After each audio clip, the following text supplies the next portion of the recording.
Jamaah, oh jamaah. Alhamdulillah. Alhamdulillahirrabbilalamin. Senang sekali kita masih di Islam itu indah. Temanya juga masih sama kok ya. Tapi sekarang aku mau ngebacain lagi nih pertanyaan yang sudah masuk ke media sosial Islam itu indah. Langsung aja ya, siap-siap ya. Kita masuk ke segmen Tanya Dong Ustadz. Kami semua tanya dong Ustadz. Masya Allah, bismillahirrahmanirrahim. Sekarang pertanyaannya dari @ziafauzia2005. Ada di belakang saya nih, aku bacain ya jamaah ya. Assalamualaikum Ustadz, Ustazah. Tanya dong Ustadz, Ustazah. Bagaimana menyikapi teman yang suka komen atau protes mengenai apapun yang kita pakai?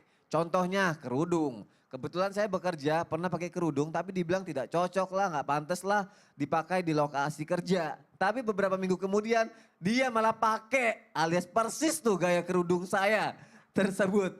Apakah ini termasuk hasad juga? Mohon penjelasannya, terima kasih. Oh ini pertanyaan yang tadi aku sempat agak-agak kesel sedikit nih, keki sedikit nih. Jadi Ustadz Maulana nih mohon jawabannya nih Ustadz. Saya sih lebih cenderung begini. Kalau ada yang seperti itu lupakan. Lupakan. Lebih baik lupakan karena kenapa? Salah satu bentuk rasa sayangnya Allah sama hambanya dengan Allah memberikan sifat lupa. Sehingga manusia bisa jadi pemaaf. Dengan adanya sifat lupa tidak ada stres. Tidak ada trauma. Hilang trauma.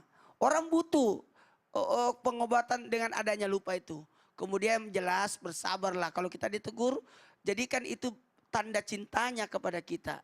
Dan ternyata dia pakai sesuatu yang dia pernah larang sama kita. Berarti mungkin tidak cocok buat kita tapi cocoknya buat dia. Jadi tetap berbaik sangka. Dan kalaupun ada yang seperti itu akhiri pembicaraan. Contoh ada yang seperti itu tutup dengan begini. Saya lagi puasa. Kalau ada yang bikin kita emosi, yang bikin komen, saya lagi puasa.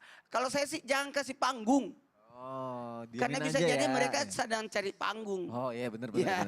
Menunggu saat kita emosi dan disitulah kita jadi terpojokkan. Orang tidak lihat lagi apa penyebab kita marah, tapi apa yang membuat kenapa kamu marah itu. Oh jadi daripada ngasih panggung mendingan kasih punggung aja ya, diabaikan gitu ya kita. Oh iya. Pintar juga. Masya Allah. Masya Allah, rajin-rajin puasa deh. Pintar ya lah puasa. Oh gitu ya? Iya. Alhamdulillah baru hari kedua nih. Insya Allah semakin pintar ya Allah. Amin ya Allah. Amin. Terima kasih Ustaz Maulana untuk jawabannya. Ya pertanyaan selanjutnya yuk daripada dipuji mulu jatuh nanti nih. Dari Instagram hamba Allah jamaah. Assalamualaikum Ustadz, Ustazah. Bagaimana cara menjaga pandangan mata dan hati agar tidak terkena penyakit ain. Dan selalu keki dengan apa yang orang lain punya. Dan aku bisa selalu merasa bersyukur apa yang udah Allah kasih ke kita. Ustadz saya mohon jawabannya Ustadz. Jadi kalau kita yang memandang, kita yang memberikan penyakit ain terhadap orang lain. Tapi kalau orang lain yang memandang kita yang terkena penyakit ain tadi. Jadi kalau kitanya yang memandang orang lain, kita bisa jadi memberikan penyakit itu kepada orang lain. Kita membuat orang lain sakit, kita membuat orang lain celaka. Disebabkan ketika kita memandangnya, kita tidak menyebut nama Allah Subhanahu Wa Taala. Contoh misalnya lihat anak kecil, ucapkan Masya Allah, gemes banget gitu. Pakai Masya Allah, pakai Subhanallah, Masya Allah, la haula wala quwata illa billah. Dan bagaimana cara melindungi diri dari pandangan orang lain? Yang pertama ada doanya. A'udzu bikalimatillahi tammah min kulli syaitani wa hammah wa min kulli ainil lammah. Bisa juga dibacakan terhadap pasangan, anak-anak, orang lain gitu ya. Kemudian a'udzu bikalimatillahi tammati min syarri ma khalaq, membaca surah Al-Falaq, kemudian surah An-Nas. Kemudian pertanyaan kedua, bagaimana agar aku selalu bisa bersyukur? Mata ini dijaga dengan senantiasa berzikir kepada Allah. Jadi lisan ini zikirnya menyebut-nyebut nama Allah. Tapi mata itu ada zikirnya juga. Mata itu zikirnya dengan memandang yang berpahala saja. Memandang Ka'bah, memandang wajah orang tua, memandang wajah guru, memandang Al-Quran. Maka subhanallah ketika memandang Al-Quran, mata ini berzikir kepada Allah Subhanahu Wa Taala. Telinga berhenti untuk mendengarkan sesuatu yang sia-sia. Maka dengarkanlah tausiah, dengarkan nasihat, dengarkan Al-Quran, maka itulah zikirnya telinga kita. Ada pula zikirnya kaki ini melangkah ke masjid, melangkah ke majelis ilmu, maka itu adalah zikirnya sang kaki. Zikirnya sang tangan ketika dia mampu untuk berbagi terhadap orang lain, menolong orang lain, berarti tangannya sedang berzikir. Kenapa? Karena dikatakan, ala bi dzikrillahi tatma'innul qulub. qulub. Hanya dengan berzikir itu kita menjadi tenang. Bagaimana kita tidak berpikir tentang nikmat orang lain kalau hati kita tidak berzikir? Bagaimana kita tidak sibuk menghitung nikmat orang lain kalau kita tidak menyibukkan diri mengingat Allah Subhanahu wa taala. Wallahu taala Masya a'lam. Allah, terima kasih Ustaz Sama-sama, Mas Sony. Syam. Jamaah yang ada di rumah, satu pertanyaan terakhir untuk hari ini ya, aku bacain ya. Kira-kira oke, sekarang dari Instagram @ratnarahman3956. Assalamualaikum Ustadz, Ustazah. Adakah doa khusus supaya penyakit hati ini tidak menghampiri kita walaupun terkadang muncul secara tiba-tiba dan langsung istighfar dan berdoa lagi. Ya Allah jauhkanlah hamba dari penyakit hati dan sering menghampiri hati dan diri hamba. Ada doa khususnya lagi nggak nih Ustazah Lulung? Baik, mohon izin Ustadz. Jadi pemirsa yang dirahmati Allah, kalau kita ngomongin masalah doa, memang di Al-Quran tuh banyak banget doanya ya. Nah terutama ada dalam surat Al-Hasyr ayat 10. Bahwasanya penyakit hati itu ya tadi ada hasad, ada gipto, atau ada satu lagi gilan. Dinyatakan dalam surat Al-Hasyr, Bismillahirrahmanirrahim. Rabbana gfir lana wali ikhwanina alladzina sabaquna bil iman wala taj'al fi qulubina ghillan lil ladzina amanu. Jangan kau jadikan di hatiku ya Allah ada penyakit hati, kesel, keki, empat sama orang-orang beriman. Udah tahu mereka orang beriman, masa kita iri ya kan? Irinya adalah iri untuk kebaikan, jadi jangan sampai ada gilan. Gila lilladzina amanu rabbana innaka ra'ufur rahim.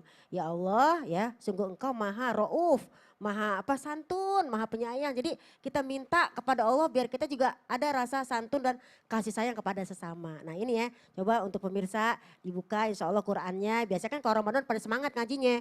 Kan satu hari 1 juz, Iya. 2 hari 2 juz ya. Insya Allah Ramadan jadinya hatam insya Allah ya. Nah ini dalam surat Al-Hasyr surat 59 ayat 10 insya Allah. Dibaca terus, mungkin ba'da sholat, ya namanya kita manusia. Kagak ada yang gak punya dosa. Kita semua pasti punya dosa, apa ada rasa iri. Tapi di Ramadan ini kita minta sama Allah dibersihkan hati kita. Hanya itu usahanya, ikhtiarnya. Habis gimana? Namanya kita manusia yang kagak dibelek dadanya seperti Rasulullah. Ya kan? Seperti itu. Baik. Dibelek. Dibelek, aduh. Dibelah. Di black mah itu ya saudara. Baik, terima kasih Ustazah Lulung. Jamaah juga terima kasih ya sudah bersama kita dari awal sampai akhir. Besok ingat jam 4.15 jangan sampai kelewatan. Sekarang jamaah kita akan sama-sama mendengarkan kesimpulan dan kita juga akan berdoa dipimpin oleh guru kita Ustadz Syam. Silakan Ustadz. Bismillahirrahmanirrahim. Tabi guru-guruku, jamaah Islam itu indah yang dimuliakan Allah Subhanahu wa taala, sabar.